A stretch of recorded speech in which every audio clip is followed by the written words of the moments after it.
Zappa, and with Tipper Gore, author of the book Raising PG Kids in an X-Rated Society. This is ABC News Nightline, brought to you by AT&T. Our best-known group was the Mothers of Invention, but in addition to his musical career, Frank Zappa has recently been an outspoken critic of a movement to require content ratings for LPs. Mr. Zappa, who is also entering the home video market with his own distribution company, is in our Los Angeles bureau this evening. And joining us in our Washington bureau is Tipper Gore. Along with her husband, Senator Albert Gore of Tennessee, she sat down to look at some of the new horror video movies recently and did not like what she saw. Frank Zappa, let me start with you. You're a father. Do you mind if your kids watch that stuff? As a matter of fact, my two older children, Moon and Dweezil, have both seen Faces of Death. They rented it at a video store and brought it home. The net result was that after watching this video, they were so sickened by it, they both became vegetarians. Well, all right, amusing, but obviously there can be, or do you feel there can be, negative effects to watching something like that? Why do you say obviously? I don't think that that's been proven by anyone. Tipper Gore? Well, there have been a number of studies researching the viewing of television violence and subsequent aggressive behavior, particularly among children. Professor Neil Malmuth at the University of California, Edward Donnerstein, have researched sexual violence, sexual pornography, and they have concluded that it desensitizes attitudes towards rape victims, towards the act of rape itself among college students who repeatedly see scenes of rape.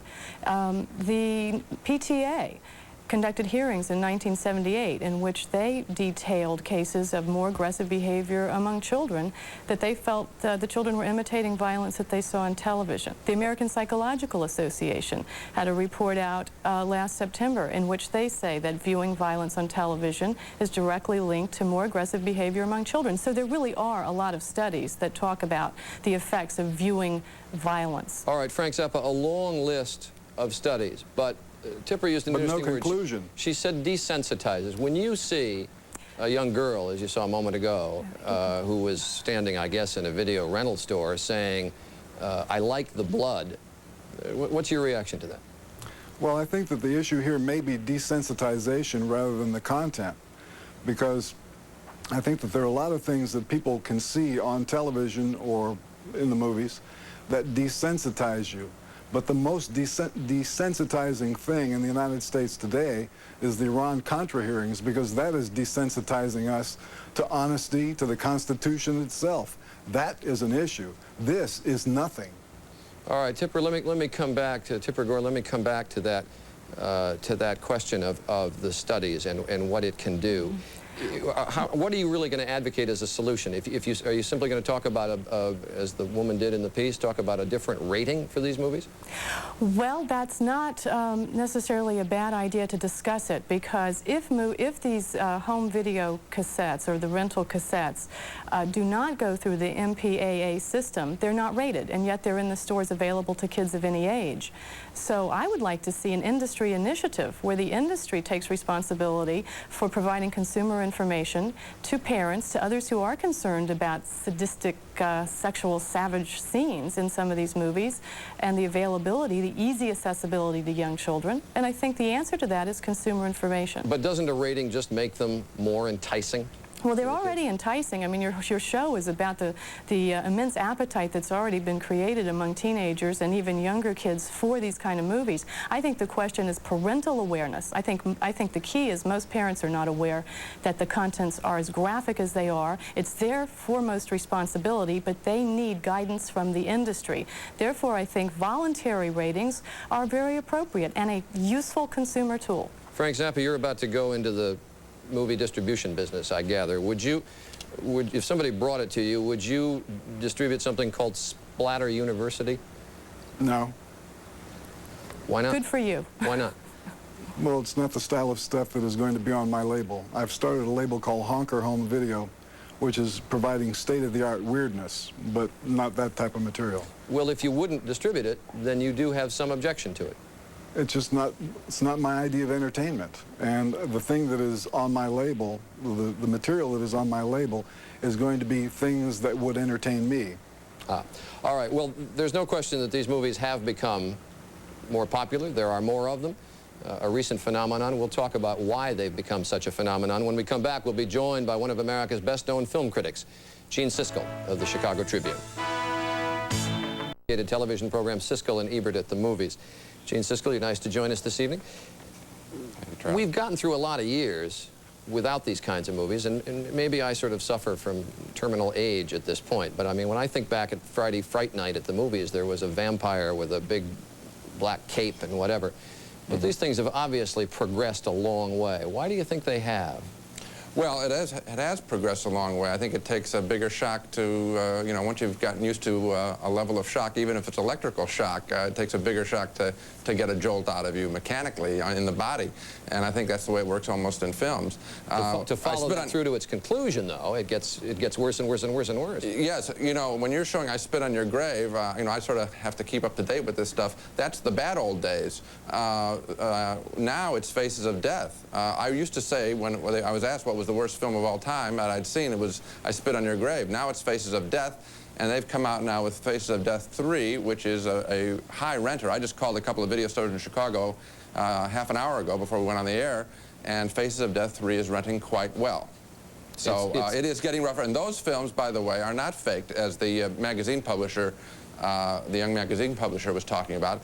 Those are showing mutilations, accident footage that wouldn't go on broadcast network, showing morgue shots, killing, some of it tricked up, I might add, you know, where there's a second camera there where you wouldn't think there would be a camera, showing a camera photographing a mutilation by alligator or bear or somebody falling from a building. So this stuff is getting rougher, there's no question about it. Tipper Gore, the market is there.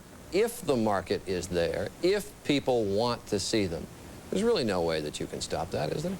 Well, I don't advocate stopping that. What I'm concerned about are the number of rentals that are unrated and accessible to kids of any age, preteens and young adolescents, and I think parents need to make a judgment and intercede. Fair comment. I didn't mean to say that you wanted to stop it. I'm just saying that when you talk about a rating or some sort of different warning for parents or whatever, basically, if the market is there, people are going to go and see them, whether you rate them, whether you put any kind of restriction on them, they're going to see them. That's right. So the real key is education. I mean, this whole discussion should be framed in the argument of the real violence that's in our society. The fact is the youth homicide rate has gone up 232% since 1950. Last year in Detroit alone, one child a day, one kid under 21 a day was shot. I mean, we have a problem with violence in our country. We ought to debate it publicly. We ought to say, is it healthy to glorify violence the way that we do, to the degree, the graphic degree that we do, and is it healthy that women are always shown as the victim?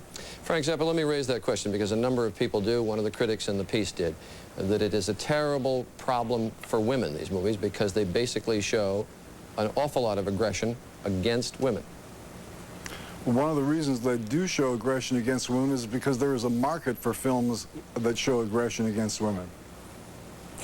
Well, all right, Tipper, go ahead. I think that is a matter of the marketplace right there, determining what it wants to see.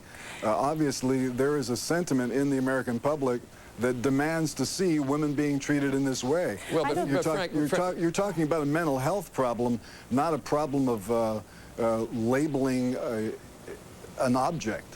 Well, it's a cheap industrial ingredient. I call it cultural strip mining. You're selling the bottom line of sex and violence to teens and preteens, and the companies ought to be responsible. And it's like junk food. They're crowding out other more positive kinds of films that they could produce. Gene, aren't we down to the ultimate question that you always get into in this instance? I mean, it becomes a free speech question, and Frank Zappa has a point. If there is a market there for that kind of movie. So yeah, well, I think the key concept here is getting the information out. I think that the broadcast tonight, the ultimate good of it is simply to indicate to parents that it is not, you know, you showed Friday the 13th. That isn't in the league that we're talking about here, that people are so concerned about. That's almost benign compared to some of the brutal material. Frank Zappa said a very interesting phrase. He said, "It's not my idea of entertainment." Well, I think that the most damage that's done is not, let's say, a one-for-one act. I don't expect people to start going out and having toolbox murders after they see toolbox murders. But there is a confusion that I think does come up in the mind, and that is this, that in the name of entertainment, you watch a toolbox murder. In other words, it's labeled as fun, as a good time. And even Frank Zappa admits it's not his cup of entertainment. And I think from a cultural leader like Frank Zappa to say it's not his kind of entertainment is great to go across the national airwaves. It's not my cup of entertainment either. But do you need to educate people on movies called Blood-Sucking Freaks? I mean, you see that title, it seems to me it's fairly self-evident what it is. I talked to 2 store owners tonight, and they told me an amazing story, which is that they note ages and note on cards not to rent. Parents can call in and say, don't rent to my kids. They have had cases where parents have come back and said, you're not renting to my kids, I want them to see this. And I asked the young man that I talked to, the second guy, and I said, do you think he really knows, these parents know what's in the film? And he said, no, they think it's Friday the 13th. They think it's the old vampire stuff. They're really not aware how rough the material is. All right, let me come back to that question of the responsibility of the video store owners, and we'll do that when we continue our discussion in a moment. Good look at it. Now, Frank Zappa, Tipper Gore, and Gene Siskel. Gene, in getting ready for this program tonight, we talked to some people who own chains of the video rental stores. Some of them said that they do make an effort to restrict the age of kids and what movies they take out. Is there any signs that they're doing that? Yes, Blockbuster Video, which is a large chain which has monster stores of like 13,000 titles, and it's a national company, I think run out of Texas. They have a coding system in their computer where a parent can call in and say, do not rent R-rated films to my child. I mean, milder stuff than we're talking about today. And a light will go off and they will not be able to rent to kids. So there's a chain. Are they the exception or the rule? Probably the exception, although the trend is toward bigger and bigger stores. There are plenty of mom and pop stores around, though, that are renting casually, and as I talked to tonight, some that are trying to rent responsibly. Frank Zappa, your reaction to that? Stores limiting what kids can take, and the idea, perhaps, of putting a rating on a movie that would guide the store as to what they do. Well, I think that the films that are in release on video cassette that are actual films that were in release in theaters already are rated. And that rating system itself has been pretty much of a dismal failure. The net result of it is to alert people that, you know, you want to see the R because that's where the action is.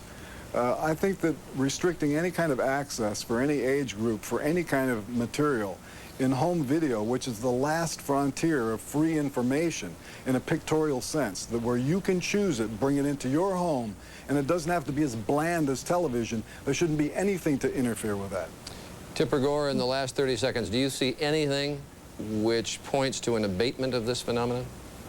No, I don't. I think it's going to get worse. And I think what we have in the marketplace is something akin to video anarchy. And I think that what the consumer would really be best served by would be a voluntary system initiated within the industry to provide consistent information so people could make individual choices in the marketplace.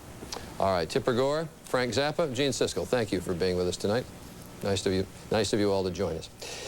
Hello. Do you know it's never too early or too late to enjoy the music